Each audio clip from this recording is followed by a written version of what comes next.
नमस्कार दोस्तों, स्वागत है आपका अपने डेली अपडेट्स यूट्यूब चैनल पर। हम बात करेंगे तमाम भर्तियों के लेटेस्ट अपडेट को लेकर, जो कि आपकी पढ़ाई एवं परीक्षा से संबंधित होगी। इसलिए वीडियो को जल्दी से लाइक शेयर सब्सक्राइब कर दें, जिससे आप सभी को इसी प्रकार की सटीक जानकारियाँ मेरे वीडियो के माध्यम से लगातार प्राप्त होती रहेंगी। तो देख लेते हैं आज की महत्वपूर्ण खबरों को।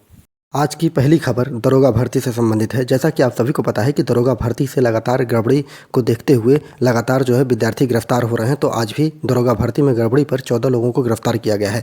महानगर पुलिस ने सॉल्वर की मदद से दरोगा भर्ती ऑनलाइन परीक्षा पास करने वाले 14 अभ्यर्थियों को गिरफ्तार कर लिया है, जिनके पास से 11 मोबाइल फ़ोन बरामद हुए हैं और सभी अभ्यर्थी रिजर्व पुलिस लाइन में दस्तावेज चेकिंग के दौरान पकड़े गए हैं। तो अब पास तो कर लिए गए, वो पास 7 से 8 लाख रुपये 10 लाख रुपये में पास कर लिया गया पेपर। लेकिन अब चेकिंग जब हो रही है और जब यहाँ पे जैसा कि आप सभी को पता है कि फिजिकल हो रहा है, यहाँ पर विद्यार्थी लगातार पकड़े जा रहे हैं। तो ये बहुत महत्वपूर्ण है कि सरकार को एक बार इस पर ध्यान देना चाहिए, क्योंकि बहुत बड़े स्तर पर दरोगा भर्ती में धांधली की गई है, जिसका विद्यार्थी लगातार आरोप लगाते आ रहे हैं। और जो विद्यार्थी नकल करते हुए पकड़े गए हैं और जो इनके जगह पे पेपर दिए हैं और जो अधिकारी और कर्मचारी शामिल हैं, उनके खिलाफ सरकार को बहुत बड़ा कदम उठाना चाहिए।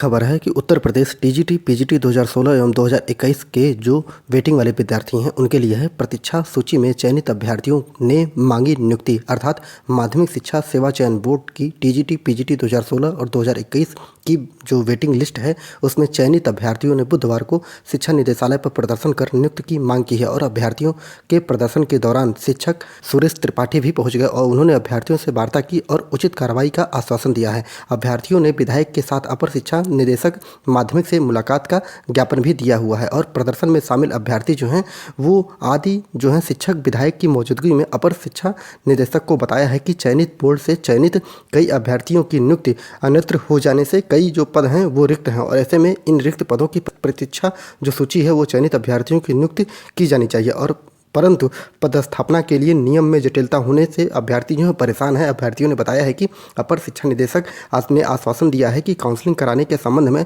शासन को प्रस्ताव भेजा जाएगा और शासन की अनुमति के आधार पर ही आगे की कार्रवाई की जाएगी। तो विद्यार्थियों का सीधा से सीधा यही मांग है, जो वेटिंग वाले विद्यार्थी हैं, कि उनकी नियुक्ति जल्दी से जल्दी कर दी जाए। लेकिन वो चाहते हैं कि उनकी नियुक्ति काउंसलिंग के माध्यम से की जाए, क्योंकि विद्यार्थियों के पास एक तर्क ये भी है कि 2013 में विद्यार्थियों की जो नियुक्ति हुई थी वेटिंग वाले विद्यार्थियों की, वो काउंसलिंग के माध्यम से की गई थी। तो इस बार भी विद्यार्थियों की जो नियुक्ति हो वो काउंसलिंग के माध्यम से हो। ये ना हो कि एक एक विद्यार्थियों को डीओएस के माध्यम से बुलाया जाए, जिससे कि सालों साल लग जाएगा। लेकिन विद्यार्थी यही मांग कर रहे हैं कि जितनी भी सीटें खाली हैं वेटिंग वाले विद्यार्थियों के लिए, उनकी नियुक्ति काउंसलिंग के माध्यम से की जाए। तो अब देख लेते हैं कि यहाँ पर कब तक इनकी नियुक्ति काउंसलिंग के माध्यम से की जाती है, क्योंकि सभी विद्यार्थियों की नियुक्ति कर दी गई है। अब वेटिंग वाले विद्यार्थियों का नंबर है, तो अब वेटिंग वाले विद्यार्थी शिक्षा निदेशालय पहुँचकर अपनी मांग को रख रहे हैं। तो सरकार को जल्दी से जल्दी इनकी जो वेटिंग वाले विद्यार्थी हैं, इनकी नियुक्ति काउंसलिंग के माध्यम से करके इनको एक रोजगार देने का अवसर प्रदान कर है। ईएलटी ग्रेड 2018 के कुछ विद्यार्थी आज भी नियुक्ति के लिए भटक रहे हैं। नियुक्ति को भटक रहे ईएलटी 2018 के औपबंधित चयनित अर्थात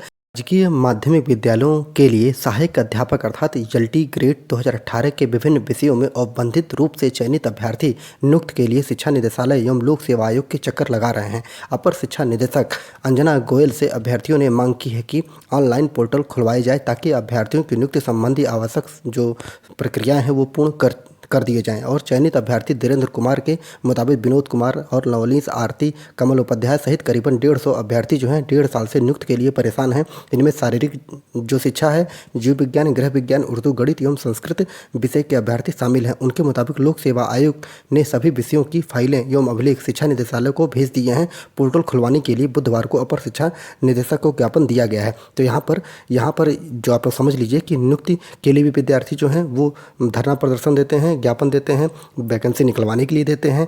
मतलब कि आप समझ लीजिए बिना कोर्ट गए विद्यार्थियों की कोई भी मांग उत्तर प्रदेश में किसी भी नौकरी के लिए नहीं मानी जाती है। तो यहाँ पर 2018 के ये विद्यार्थी हैं, इनकी नियुक्ति भी हो चुकी है, ये चयनित हो चुके हैं, लेकिन इनको कॉलेज आवंटन नहीं किया जा रहा है। और केवल किस लिए?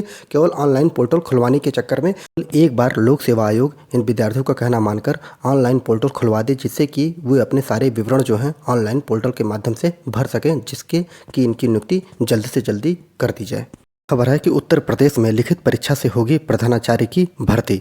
प्रदेश के 4500 से अधिक सहायता प्राप्त माध्यमिक विद्यालयों में प्रधानाचार्य के रिक्त पदों पर भर्ती के लिए अब लिखित परीक्षा और साक्षात्कार के माध्यम से की जाएगी और माध्यमिक शिक्षा सेवा चयन बोर्ड ने प्रधानाचार्य के तकरीबन 2000 रिक्त पदों के भर्ती के लिए शासन को प्रस्ताव भेज दिया है। तकरीबन 9 साल बाद शुरू होने जा रही है भर्ती में बड़ा बदलाव प्रस्तावित किया गया है। पूर्व से कार्यरत शिक्षकों से ही प्रधानाचार्य भर्ती के लिए आवेदन लिया जाएगा और जो अभ्यर्थी हैं उनको वरिष्ठता एवं PhD एवं MEd के साथ अन्य किसी भी प्रकार का कोई भी वेटेज नहीं दिया जाएगा और प्रधानाचार्य पदों पर भर्ती के लिए 450 अंकों की लिखित परीक्षा कराई जाएगी। जो 2 घंटे की परीक्षा में 125 प्रश्न पूछे जाएंगे। तो महत्वपूर्ण है कि अब जो होगा, जो विद्यार्थियों को जो प्रधानाचार्य की जो नियुक्ति होती थी उसमें वरिष्ठता का ध्यान रखा जाता था। PhD एवं MEd का जो अन्य प्रकार के वेटेज होते थे उसको जोड़ा जाता था, जो कि अब हटा दिया गया है। अब आप लोगों का जो है वो 450 नंबर का लिखित परीक्षा होगी और जिसमें 2 घंटे में आपसे 125 प्रश्न पूछे जाएंगे। तो महत्वपूर्ण खबर विद्यार्थियों के लिए बहुत बड़ा चेंज है। ये बहुत ही अच्छी खबर है कि अब यहाँ पर लिखित परीक्षा के माध्यम से प्रधानाचार्य की भर्ती उत्तर प्रदेश में की जाएगी। अगली खबर है, सरकारी नौकरियों में चयन का 100 दिन का पूरा करें लक्ष्य। अर्थात मुख्यमंत्री ने मुख्य सचिव से सभी आयोगों की लक्ष्य के अनुरूप भर्ती रिपोर्ट तलब की है।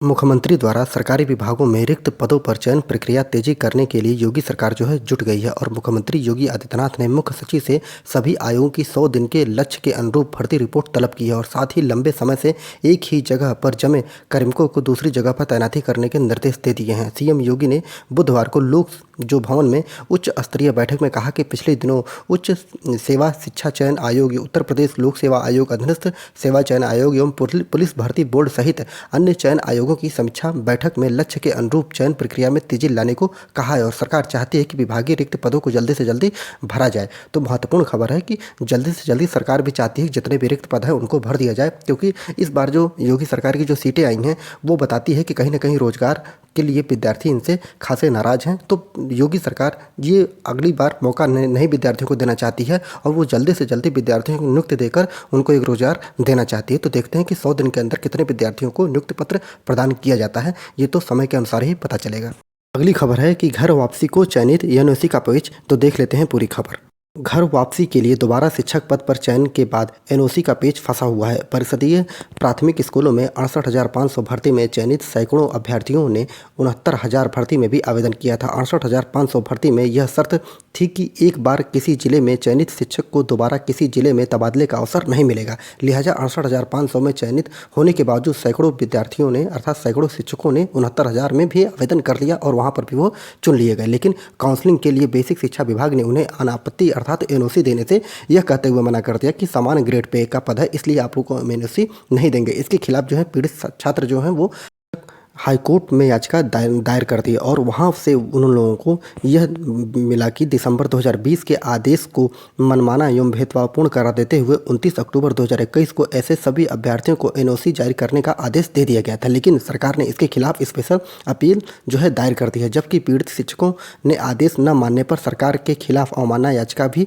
दायर कर दी है। स्पेशल अपील एवं अवमानना याचिकाएं दोनों इलाहाबाद हाईकोर्ट में विचाराधीन है। पिछले दिनों शासन स्तर पर हुई बैठक में यह मुद्दा प्रमुखता से उठा था और शासन चयनितों को NOC देने के पक्ष में नहीं है। बैठक में यह तय हुआ कि सरकार की ओर से दाखिल अपील पर प्रभावी पैरवी की जाए। तो महत्वपूर्ण यह है कि कुछ विद्यार्थी जो हैं वो 68,000, पहले तो 68,500 की भर्ती हुई थी, लेकिन उस भर्ती में उन लोगों को अपने मनपसंद का जिला नहीं मिला था। इसलिए उन्होंने जब अगली भर्ती आई 69,000 की भर्ती, उसमें भी उन लोगों ने फॉर्म फिलअप कर दिया 69,000 भर्ती में भी। लेकिन ये महत्वपूर्ण था कि पहले ही आयोग ने बता दिया था कि अगर आप एक ही पद के लिए दूसरे वैकेंसी में जाते हैं, एक ही पद के लिए और एक ही ग्रेड पे के लिए, तो आपको NOC नहीं दी जाएगी। अब यहाँ पर NOC का मुद्दा फंस गया है। अब जो शिक्षा विभाग है वो NOC इन विद्यार्थियों को नहीं दे रहा है, जिसके खिलाफ ये लोग हाईकोर्ट चलेगा। हाईकोर्ट से वहाँ पर हाईकोर्ट ने बोल भी दिया NOC देने के लिए, लेकिन जो है शिक्षा विभाग है वो NOC देने के लिए राजी नहीं हो रहा है। तो देखते हैं कि क्या होता है, NOC मिलती है कि नहीं मिलती है विद्यार्थियों के लिए। अगली खबर है कि मिशन रोजगार पर मुख्यमंत्री गंभीर, सभी भर्ती आयोगों की रिपोर्ट मांगी है। 100 दिन में 36,000 पदों की चयन प्रक्रिया पूरी हो, योगी आदित्यनाथ जी ने बोल दिया है। योगी आदित्यनाथ ने मुख्य सचिव दुर्गा शंकर मिश्र के सभी आयोगों की ओर से 100 दिनों के लक्ष्य के अनुरूप भर्ती किए जाने की रिपोर्ट मांगी है। उन्होंने निर्देश दिया है कि सभी आयोगों के चेयरमैन के साथ समीक्षा कर रिपोर्ट दें और साथ ही प्राथमिकता के आधार पर सभी रिक्त पदों पर चयन की प्रक्रिया जो कार्रवाई शुरू कर दिया और चयन की प्रक्रिया जो है 100 दिनों के लक्ष्य के तहत पूरा किया जाए। गौरतलब है कि 6 महीने में विभिन्न आयोगों द्वारा करीबन 36,000 पदों पर भर्तियां की जानी है और सीएम ने इसे समय पर पूरा करने के निर्देश दे दिए हैं। तो महत्वपूर्ण यह है कि विद्यार्थियों के लिए है कि सीएम योगी आदित्यनाथ जो है वो 36,000 जो भर्ती प्रक्रिया है उस पर नज़र अपनी गाड़े रखे हुए हैं कि जैसे ही कोई भी आरोप अगर लगता है तो इनके अध्यक्षों के खिलाफ बड़ी कार्रवाई होने वाली है। 6 महीनों में होने वाली भर्ती प्रक्रिया को पूरी करने के निर्देश दे दिए हैं। 31 मई से पहले भर्ती अध्याचन भेजने को कहा है। तो महत्वपूर्ण खबर है कि जल्दी से जल्दी आप लोगों की 36,000 जो वैकेंसी है, चाहे वो यूपी ट्रिपल हो चाहे यूपी पीएससी हो, सभी जो है 36,000 पद जो है इसमें खाली पड़े हैं, उनको जल्दी से जल्दी नियुक्त करने के सीएम योगी आदित्यनाथ ने निर्देश दे दिए हैं। अगर आप लोगों को वीडियो अच्छा लगा हो तो वीडियो को लाइक शेयर सब्सक्राइब जरूर करें, जिससे आप सभी को इसी प्रकार की सटीक जानकारियाँ मेरे वीडियो के माध्यम से लगातार प्राप्त होती रहेंगी। पूरा वीडियो देखने के लिए बहुत बहुत धन्यवाद।